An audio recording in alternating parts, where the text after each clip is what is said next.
Order at 6:35. Recording in progress. Recording is in progress. And again, my apologies. I know there are going to be people who will be frustrated with me having sent out the wrong link. We will have two recordings of this. Ties is an audio recording. BCTV is here doing a video recording of the entire presentation tonight. So we will make sure that that's available for anyone who wants information about our upcoming budget. Now, I'm going to suggest that Dana and Laurie start off the way they did the last time we had the public meeting. I want to make a couple of general comments before we get started. One is that the school budget for operating the school for the coming year that Dana and Laurie have put together is essentially level funded from last year. And that's really unusual around the state. You know, when healthcare costs went up by 16%, we know that's a given. And Governor Scott predicted that all education costs would go up by 18%. Dana and Laurie have an operational budget for us, which is, I think, maybe 1% up from last year or whatever. So I'm really proud of the budget that Dana and Laurie have put together that we're talking about for next year. I think we went through it at the last meeting. Dana has the same slideshow here. I'm suggesting that we go through it. I think the more substance of tonight's meeting is going to be how does what we propose to do impact our taxes for next year. And so just a brief overview of what Laurie proposed at our last meeting is that this school board, like many others around the state, take advantage of a state law which puts a cap on the amount that our tax rates can go up, and basically capture a chunk of money out of that hold harmless and put it into an operational reserve fund. And she's proposing a number of about $250,000, which would be wonderful for us to have. However, the impact of that on our local education tax was just more than doubled when we found out that in Marlboro, buildings are selling for, they're appraised for only 83% of what they're selling for. So that difference of 17% up to 100%, or a different way to put that is between last year and this year, our level of appraisal fell by 11%, which means that our adjusted tax rate for educational purposes just went up by 11%. So Laurie's proposal, what I'm proposing is that we go through Dana's, which is talking about the budget, which I think will be non-controversial, but there's plenty of time for asking questions about it, and then talk about the proposal to have an operational reserve fund number added to our budget or not. And the school board's basically going to have to make that decision, and I think it impacts taxpayers so much that we want to make sure that people have a chance to weigh in on it. The agenda for tonight then does include a couple of motions that I'll get to at the end. One is to establish an operational reserve fund. Whether we have any money to put into it or not, I would like to have that motion that be included on the ballot. And then there's another item to authorize the town clerk to mail ballots to voters in the Marlboro School District. So those should be pro forma. We'll do them at the end, but I just want to let people know that that's coming up. Without further ado, Dana and Laurie, do you guys want to take over? You've got the screen share and go for it. Okay, I think I'm first up. Nice to see everybody. I'm sorry that I can't be there in person. This slideshow represents a combination of the work that to explain kind of the story of our budget and what it means for our students and our programs and programming here at the school.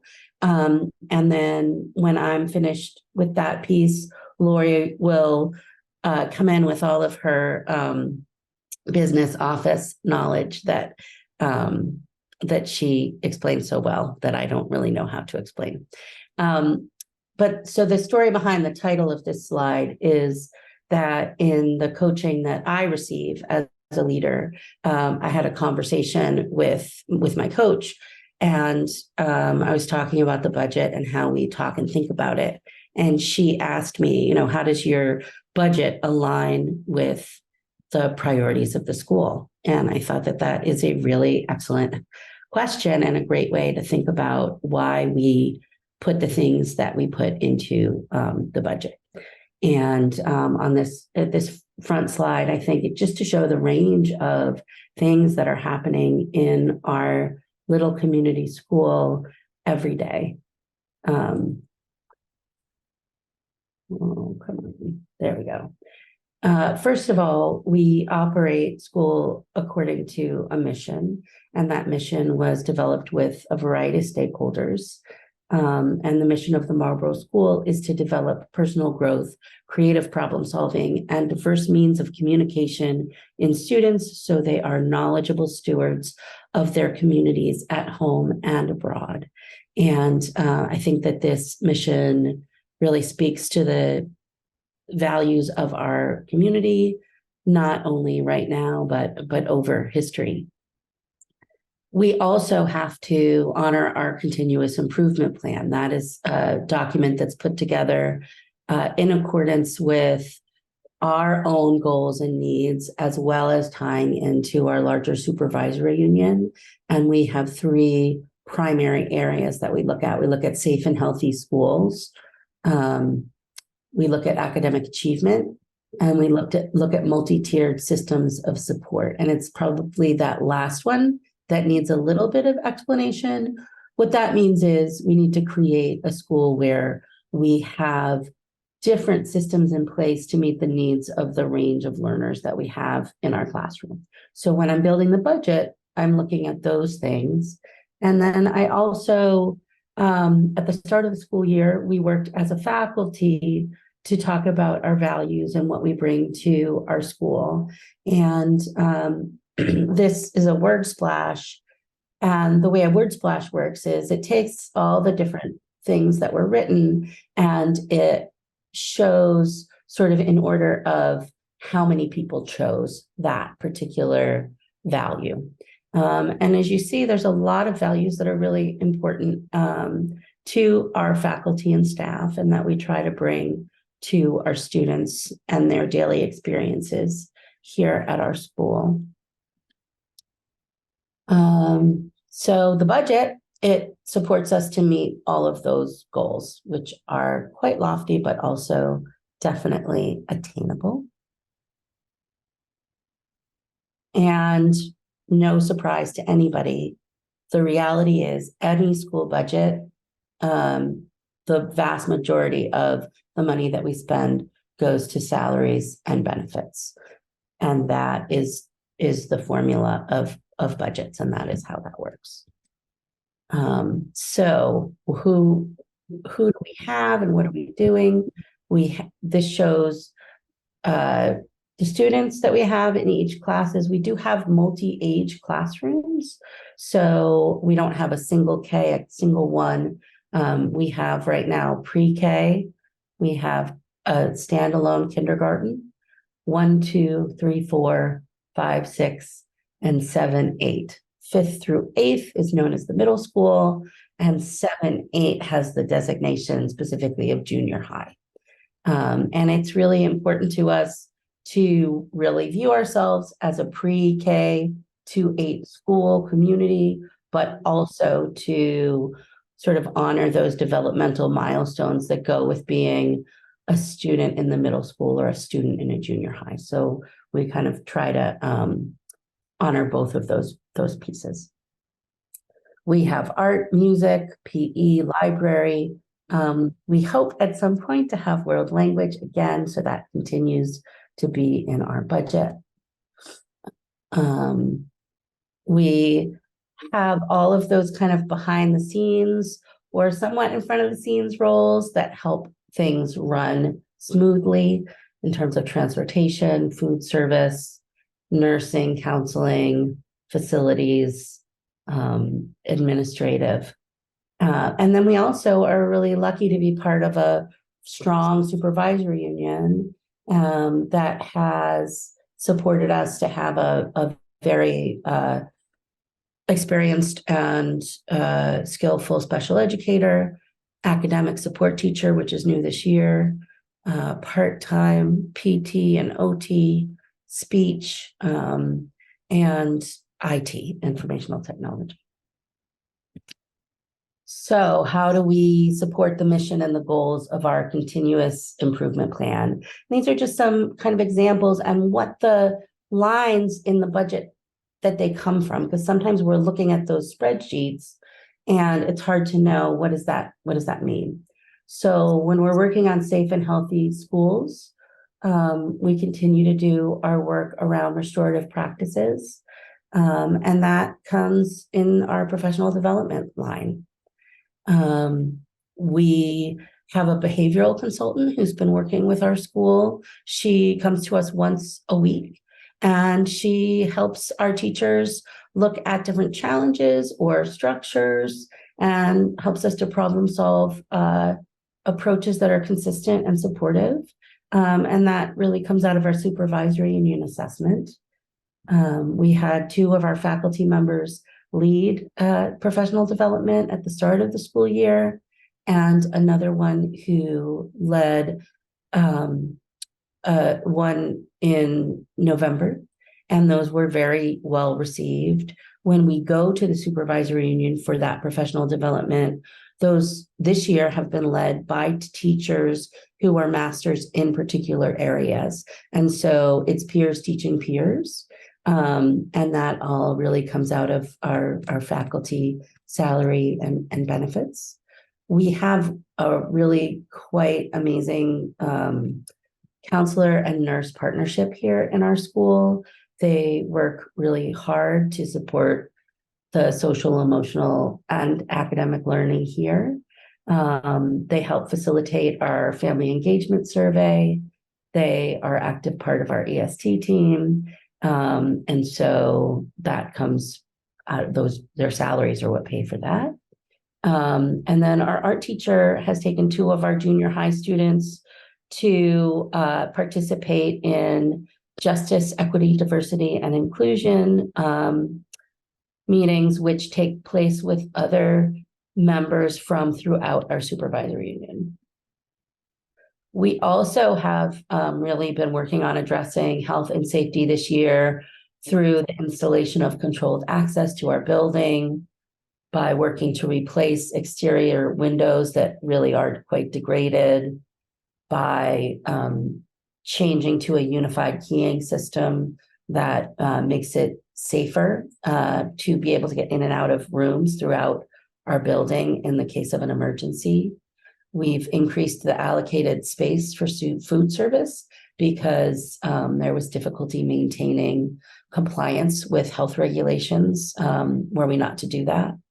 We provide weekly health and social emotional instruction. We're always looking at different ways to provide opportunities for our kids to be active and imaginative in their classrooms, but also out in our forest and in our field. And our nurse this year was able to purchase some basic training in CPR and first aid that she can share with our staff and also our students. In terms of our academics, we are working to coordinate and align our practices.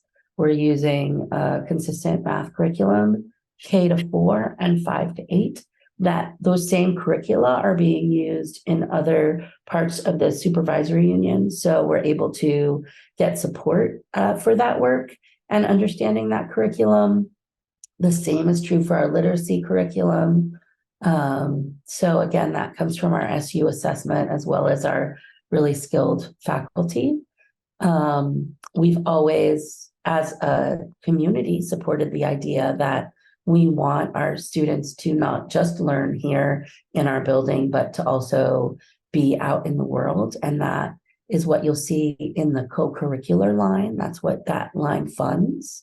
And then we use tools like Track My Progress and others to see if the things that we think are working educationally are working from the perspective of those assessments. Now, we have lots of different ways to look at our successes, but that is one objective measure that we use.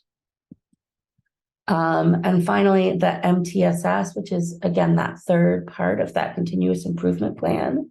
We've been able to integrate a really wonderful academic support teacher into our staff this year.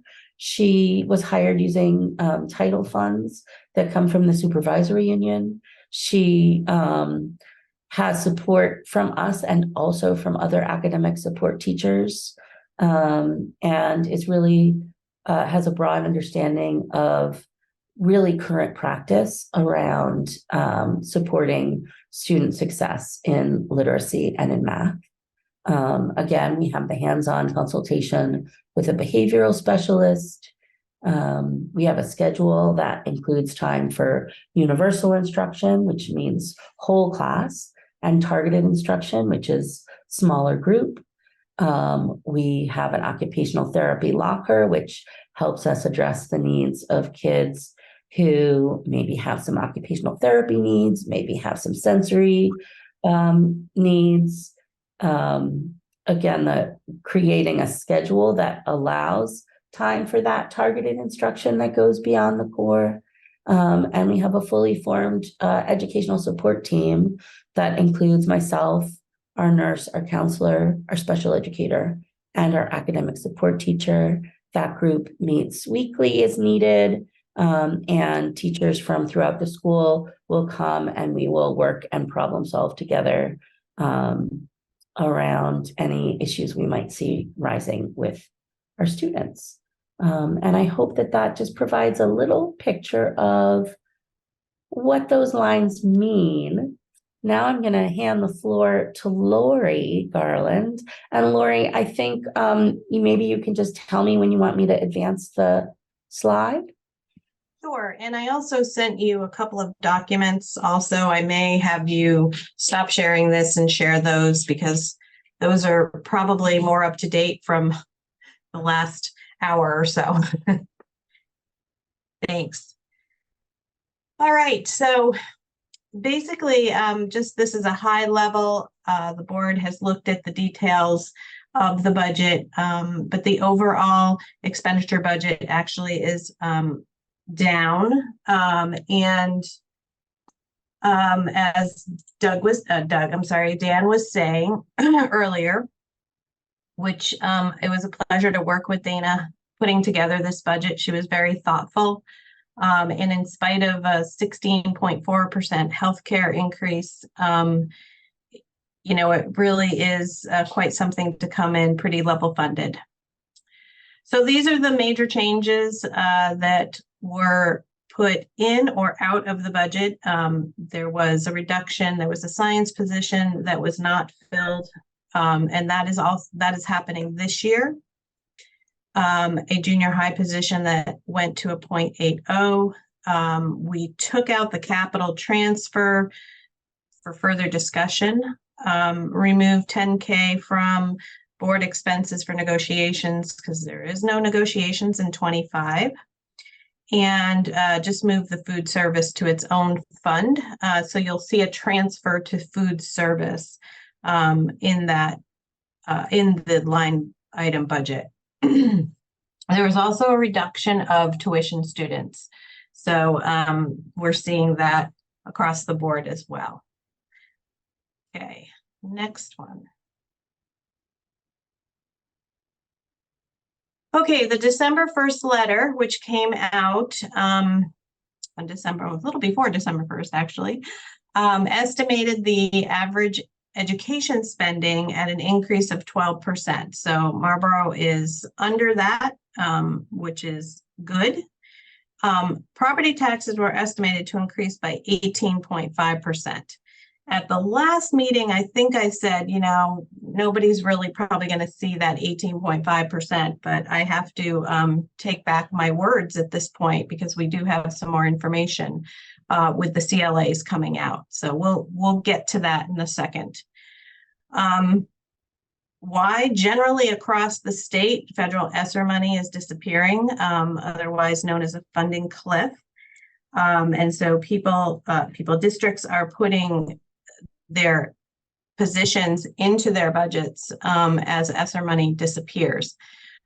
This is not the case for Marlboro. We did not create a funding cliff with the ESSER funds. It went more into professional development, after school or extended day over the last few years. So that's actually good news for Marlboro. And then the health increases of 16%. And then inflation is really taking a toll. It didn't show up so much in the budgeting last year, but this year it's definitely hitting hard, just kind of catching up there. Next slide, Dana. So I just wanted to explain a little bit about the Act 127 law. And this law was enacted to improve student equity by adjusting the school funding formula and providing education quality and funding oversight. And so this means that it was all done through the weights of students. For example, students that are free and reduced or on a free and reduced plan are counted higher. And English language learners are also counted much, much higher than they ever were before. And there's also a rurality weight, sparsity weight, it's called, and for some of our rural areas. Next slide. So we use the term long-term average daily membership. So it's LTW, where is it here? Yes, long-term weighted ADM. Now, instead of equalized pupils. So you were used to seeing equalized pupils on documents, and that is no longer the case. So the long-term daily membership, or ADM, is the number of publicly funded resident students as a 20-day FTE, which is full-time equivalent, from the 11th day through the 30th day of the school year. So that means that if a student was enrolled, they are counted. And if they're only there for half of the time, they would be counted as a 0.50. So that's how the base number becomes, how we get that base number.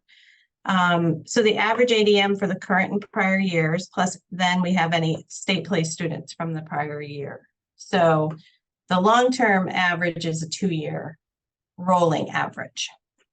Next slide. So across the state, the biggest, the largest factor of gain in weighted ADM was through the free and reduced weights. Those were captured differently this year, and everybody saw a large increase due to that. However, Marlboro did lose 10 students year over year, real students, between primary and secondary. Remember this, we're also counting the 9th through 12th grades that are tuitioned out. So really, actually, when the final version 4 is what we're on now, and I believe that's going to be the final long-term weighted ADM count, Marlboro was actually just slightly lower than last year's. And they converted the equalized pupils to long-term weighted ADM for fiscal year 24 to give an apples to apples comparison. Next slide.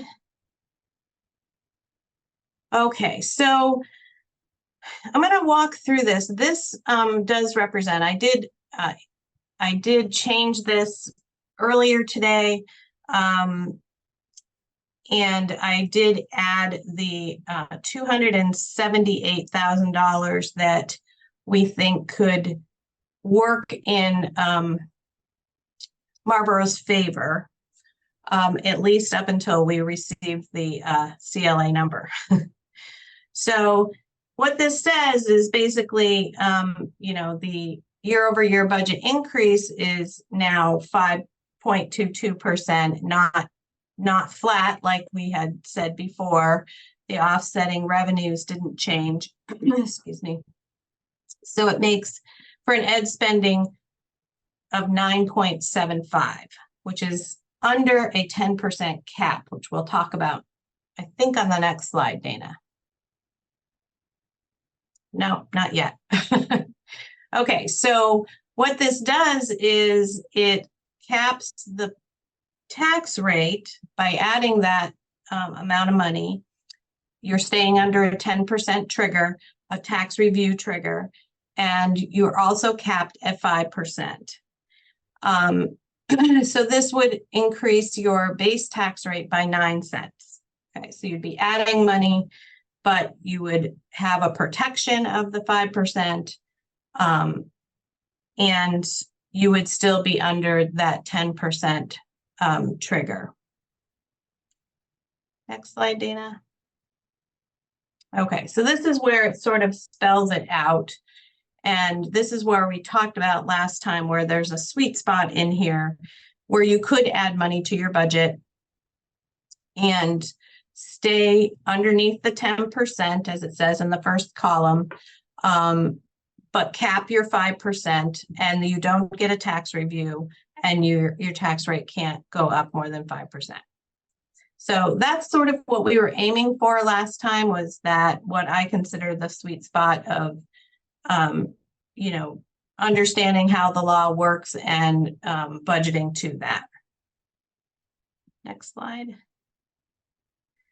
All right, so this is sort of what it looks like in a different way, is the expenses really of the budget as presented were $3.8 million.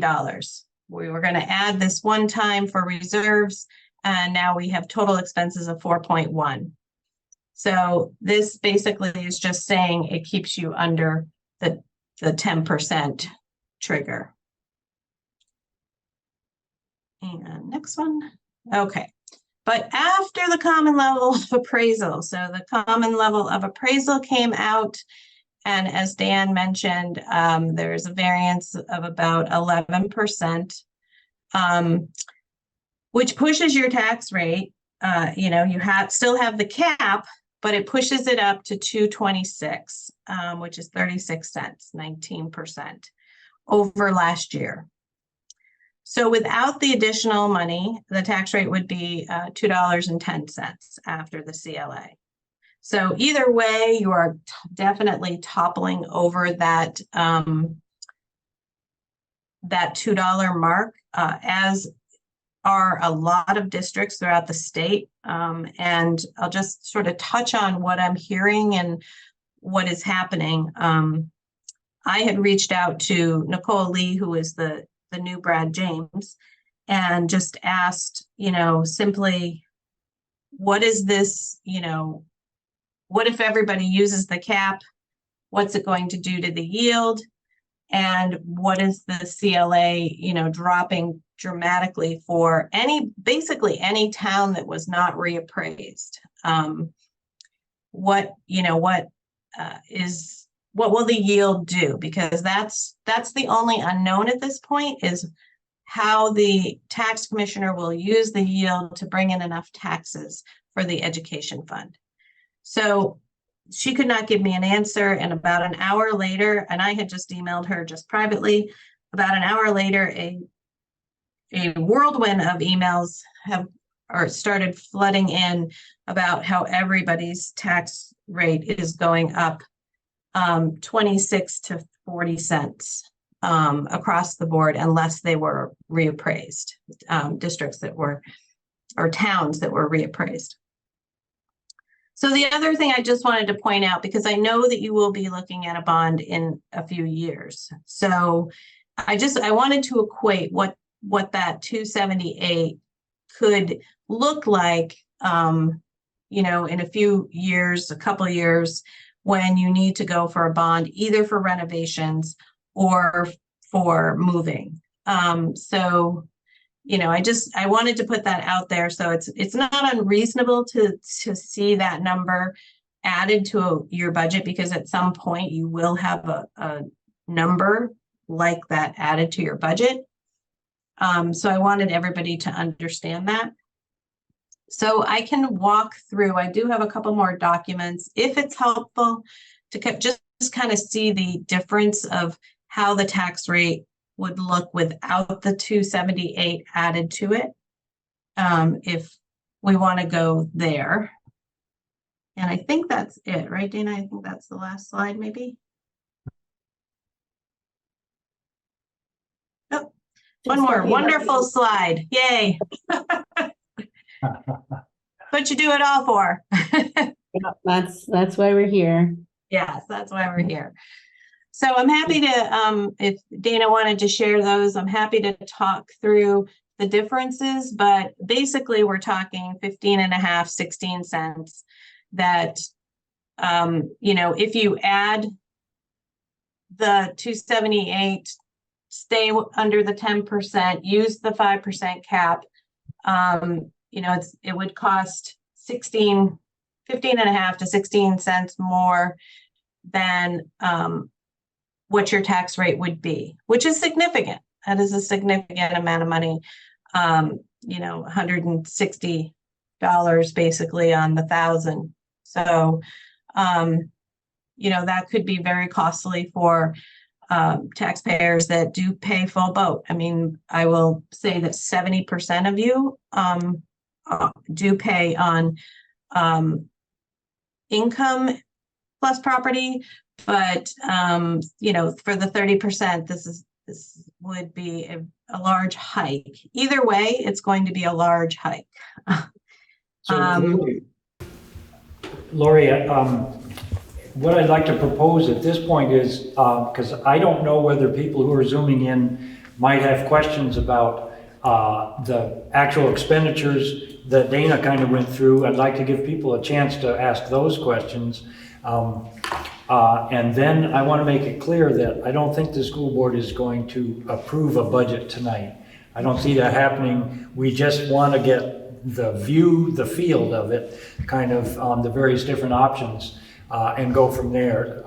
So people should be reassured that we're not going to decide tonight one of these two options as we continue to explore. But does anyone have any specific questions about the actual expenditures in the school for the coming year that have been proposed? Tyler? I'll just note, Ty Gibbons, I'm the minute taker, that if you have a question, please raise your hand and you're on Zoom, please raise your hand. The way you do that is you hit the reactions button and then you hit the bar that says raise hand, and then we can call on you from here. The chat is disabled, so you can't communicate that way. So you have to raise your hand and I'll see you and we'll get to you. I see a thumbs up, but no hands currently. I'm going to assume the thumbs up is just got it.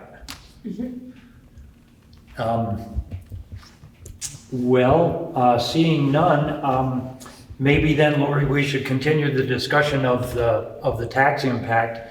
I don't know whether school board members have specific questions about that. I had a question. Yeah, Andrea, go ahead. Laurie, for that 5% cap, you said if we include the 278, we lose that cap in subsequent years? Is that what I'm understanding? Am I understanding that correctly?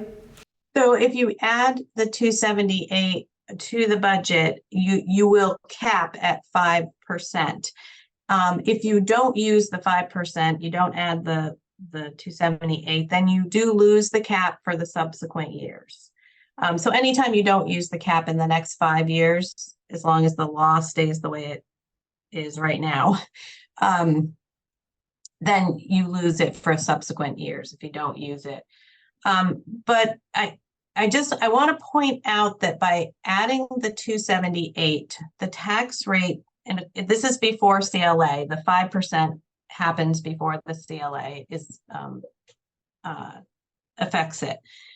Adding the 278 puts your tax rate normally without a cap at 5.44%.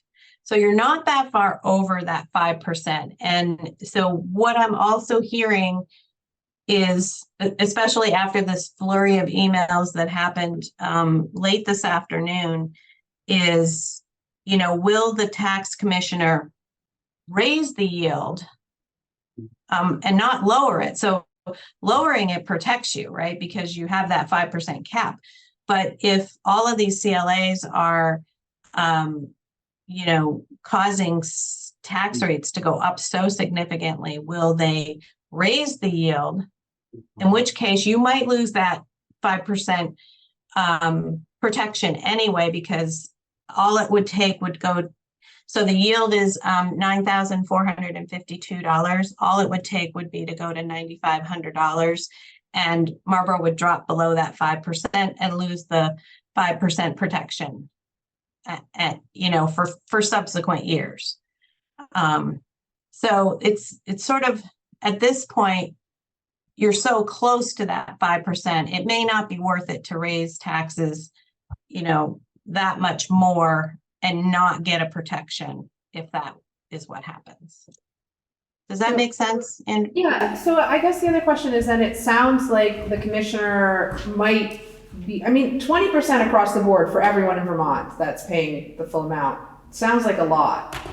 And to me, that you said that he might change something so that it doesn't go up that much. What are the chances of that happening? Is this normal? I know it's been a bad year for inflation and property values going up, but that just seems really, if everyone's taxes are raising 20%, so that everyone's equal, I don't know, this doesn't make full sense to me. So I was just wondering if you had any more clarification on that.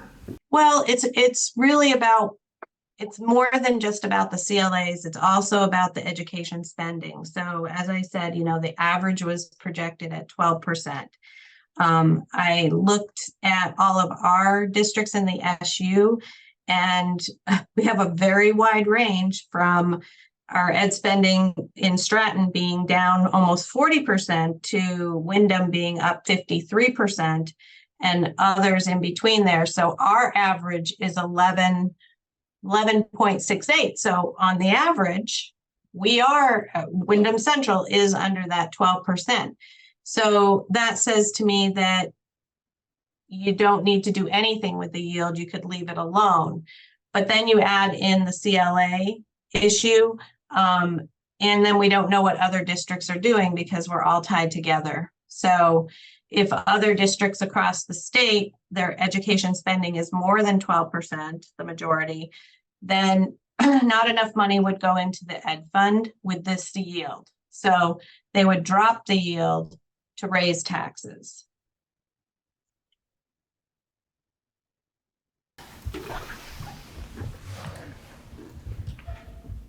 Laurie, I think, I always like to think in terms of the tax impact after CLA, unfortunately, and it just so happens that this is a big blow to the town of Marlboro because of that drop in our appraisal rates.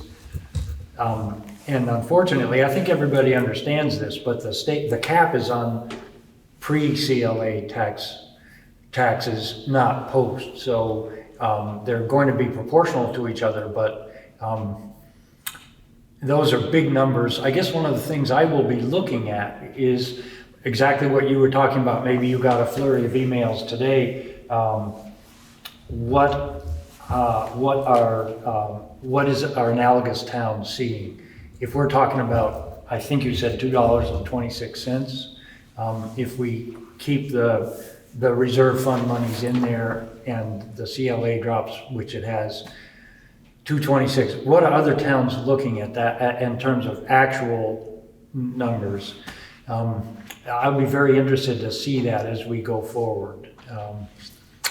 And again, I don't think we're certainly not going to make a decision tonight, but I think we just want to keep our eyes on the prize. And people should remember too that the yield isn't really set until after we have voted on a budget, because the tax commissioner, correct me if I'm wrong, Lori, but the tax commissioner doesn't set the yield until they know what budgets have been passed. Is that correct? It is that I think it's the last bill of the year the legislators pass, has the yield number in it. And so it can change right up until that point. One of my questions to Nicole Lee was, will they be collecting data now? I mean, they collected data from us before I had basically any budgets built, and asked, what did I think ed spending was going to go up in each district? And I just took a stab at it. But now we know, and most districts do vote on town meeting. That we have some in the SU that don't, but the majority vote on town meeting. So I think that there's probably some better data out there. She said that they would be collecting preliminary data probably in the beginning of February. But that it's tight, right? Because you have to pass a budget to be warned 30 days prior. And so waiting, to the very last minute, and it's just not going to happen, I guess. So. And we have a situation here where the auditors are literally, not figuratively, but literally breathing down my neck to get these articles in the morning. So, they can't wait until the final, I think January 29th, in order to get the town report published and out to the public within their mandatory time that they have to get that out. So we've got a little bit of time. Our next regular meeting is the 18th, which I think will be just fine. But at that meeting, we are going to have to approve a budget to present to the voters, and we're just going to have to think about it in our own, spaces, and see what we think we can ask the voters to approve. I'd like to also point out, I think everybody should be aware, even though I haven't seen them yet, that the town is talking about massive increases in the amounts of money that they are going to be asking, specifically roads, but I think other portions of the town budget as well. But I think we all know what the roads have been like the last, year. And, they have been finally upgrading some of the equipment there, et cetera. So we have to play a game with the town budget as well as what will voters approve.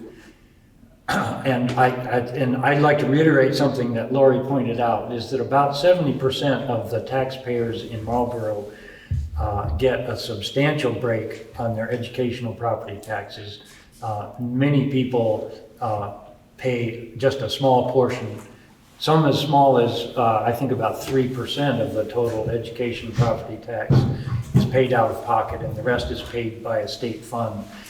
Which makes me feel better about coming for lower income people coming with a higher budget, but it's only one factor in a complicated scenario.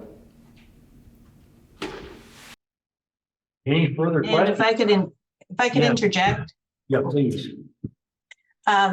Also, just keep in mind where 70% do get a property tax credit. It's based on the previous year's income. So it's always lagging a year behind. So this could actually affect people next year more so than this year. So that's also something to consider, because it's based on income. They only have last year's income to use, right? So the percentage of the income is based on last year's income. Does that make sense? So just to keep in mind that it's always lagging a year. So even though it is a good thing that we, provide subsidy for people on lower incomes, it also could affect them next year. So. Well, if there aren't further questions, oh, I see a hand. One of the auditors, Gail, go ahead. It's not from an auditor's point of view, but I actually had a question for Dana about, and thank you for that great presentation, Dana. But I had a question about the junior high budget and the teacher, the change in teachers. Could you explain what's going on there?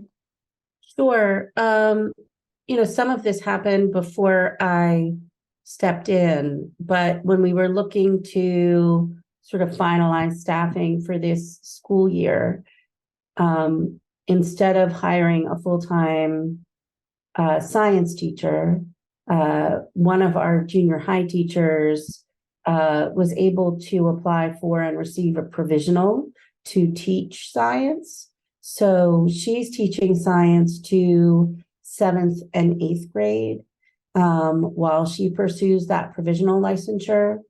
Because there are 2 math teachers, there's a 0.8 math teacher, and then also our other teacher who's doing both the science and the math. Then the 5th, 6th grade teacher, because they are licensed as elementary educator, they are qualified to teach 5th and 6th grade science. So they're teaching science for those 5th and 6th graders. That eliminated the need for a completely separate science teacher dedicated. That's why that change happened. Thanks.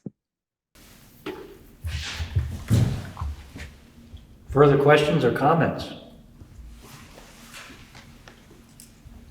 Dana and Laurie, I'm hoping that you will stay with us. We have the 2 motions that I'd like to pass, and they are both relative to the budget for the coming year. So please stay with us. It should only take a few minutes, I think. I'm going to have to play with the screen here somehow and get that agenda up.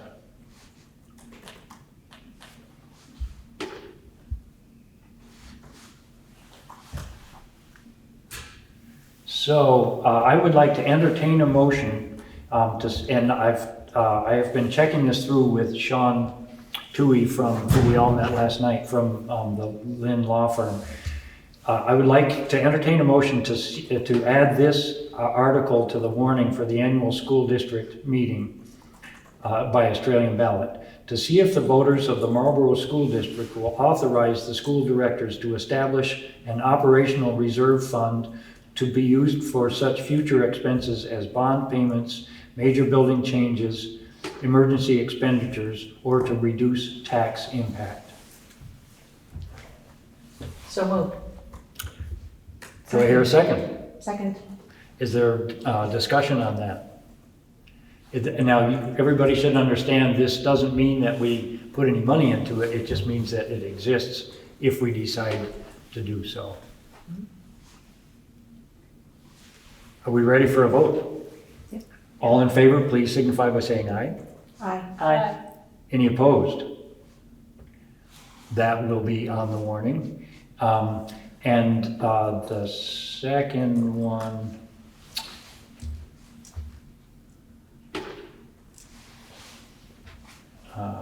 Budget article for including in the March meeting warning. yeah, it's a, But it's at 750 right below the bottom. Just a motion to approve a budget article. right. Okay, so we aren't going to do that. We're not going to approve a budget article at this point until we have an actual number, because that has to include a number. The one I'm thinking of is the one that Forrest wants, and I think I'll just ad lib it here.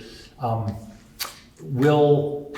would entertain a motion that the school directors authorize the town clerk to mail school district ballots to all registered voters. So moved. Second. Moved and seconded. Is there further discussion about that? Yeah, Rachel. How, I would like to know that he's not gonna send those out before the town report comes out. Because that has happened, and so that's why I didn't move or second this, because I I would not like that to happen before people have a chance to actually read the town report. Can we add that it goes out after the town report, or does he have a deadline for that? I think we can just communicate that. Yeah, okay. Yeah, just say that the school board has approved the mailings of them, but we don't want them to arrive before people have a chance to see the town report. Right. Sounds fair. And if there's any issue about that, we'll take it up with fisticuffs. How about that? We'll meet him outside. Yeah, we'll meet him outside. Yeah, right, exactly. He'll be fine with that. It's always a conundrum because people can still vote whether they open the town report or not. They can still mail in their ballot as soon as they get it. At So, least to have that info yeah. available. But, I think the point is, his point is, the more people who receive these things in the mail, the more people will vote. If they don't get one in the mail, they're less likely to vote. And that brings up the whole democratic paradox about Australian ballot in the first place. So are we ready for a vote on whether to authorize the town clerk to mail those out? Sorry to do this, Dan, but could you repeat the motion since you don't have it written up there? So I can... And I just interject as an auditor? Sure. Should I go ahead? Yeah, go ahead. So I know that, that the forest does have deadlines, and he has to get the ballot out in a certain number of days prior to, he has a prescribed schedule. And so that's the reason that the auditors are hoping to get the town report out before that, and why we're asking for people to send things earlier this year. So that's what the goal, but I don't think that Forest is going to be able to promise that. What we can ask, I think, is that the ballots not get mailed until just before the deadline. Oh, his deadline. His deadline. His deadline. Yeah. So there's a motion's been seconded. Any further discussion? All in favor of the motion? Aye. All opposed? Or abstained? I'll abstain. And one abstention. I only heard 2 aye votes. Doug, would you weigh in on that? Aye. Okay, it passes. Okay, so I will communicate that to Forrest, that he has been authorized to do that. Can you please read the motion again just for the minute taker? To authorize the town clerk to mail ballots to registered voters of the Marlboro School District. Thank you. Is that close enough to what you felt like you had made, Andrea? I was just following and reading Yeah, that again, yeah. so. I had it all written down somewhere, but I can't seem to find it. It's fine. So. Well, if I don't hear any further questions, and I don't hear anything else to come before the meeting, do I hear a motion to adjourn? Motion to adjourn. Seconded. Moved and seconded to adjourn. Good. All those in favor, please say aye. Aye. Aye. Got the handwritten.